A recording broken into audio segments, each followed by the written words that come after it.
മറ്റൊരു വ്യക്തിയുടെ കൂടെ ഒളിച്ചോടിയ ഭാര്യയ്ക്ക് അല്ലെങ്കിൽ മാതാവിന് കുട്ടികളുടെ കസ്റ്റഡി കിട്ടുമോ എന്നുള്ളൊരു ചോദ്യം പലപ്പോഴും ഉയരാറുണ്ട്. ഈ കാര്യത്തിൽ സമീപകാലം വരെ നമ്മുടെ കോടതികൾ എടുത്തിരുന്ന സമീപനവും ഇപ്പോൾ കോടതികൾ സ്വീകരിച്ചു വരുന്ന സമീപനവും തമ്മിൽ കാര്യമായ കാതലായ വ്യത്യാസമുണ്ട്. കാരണം ഞാൻ പറയാം, പല കേസുകളിലും ബഹുമാനപ്പെട്ട കുടുംബ കോടതികൾ ഭർത്താവിരിക്കെ സ്ത്രീ മറ്റൊരാളുടെ കൂടെ ജീവിതം തെരഞ്ഞെടുത്ത് പോയി കഴിഞ്ഞാൽ, കുട്ടികളെ ഭർത്താവിൻ്റെ കൂടെ ഉപേക്ഷിച്ച് പോയി കഴിഞ്ഞാൽ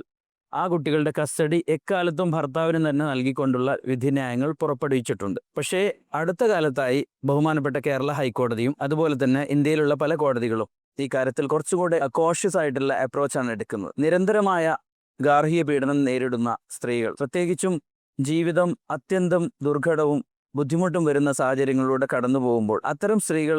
ജീവിതം ഭർത്താവിൽ നിന്ന് മാറി വേറൊരാളുടെ കൂടെ തിരഞ്ഞെടുത്തു എന്നുള്ള കാരണം കൊണ്ട് മാത്രം കുട്ടികൾക്ക് എന്തെങ്കിലും തരത്തിലുള്ള ശാരീരികമോ മാനസികമായ ബുദ്ധിമുട്ടോ പീഡനമോ ഭാര്യയിൽ നിന്ന് നേരിട്ടിട്ടില്ല എന്നുണ്ടെങ്കിൽ ആ കാരണം കൊണ്ട് മാത്രം തങ്ങളുടെ ലെസ്റ്റിന് വേണ്ടിയോ തങ്ങളുടെ വേറെ എന്തെങ്കിലും തരത്തിലുള്ള ജീവസുഖത്തിന് വേണ്ടിയിട്ടോ മാത്രം ഭാര്യ പോയതാണ് എന്നുള്ളൊരു കൺക്ലൂഷനിലേക്ക് കോടതികൾ എത്താൻ പാടില്ല എന്നുള്ളതും, സാഹചര്യങ്ങൾ പരിശോധിച്ചുകൊണ്ട് മാത്രമാണ്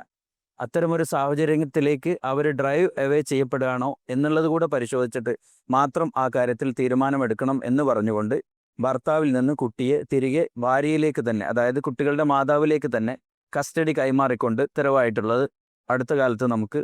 വീക്ഷിക്കാൻ സാധിക്കും.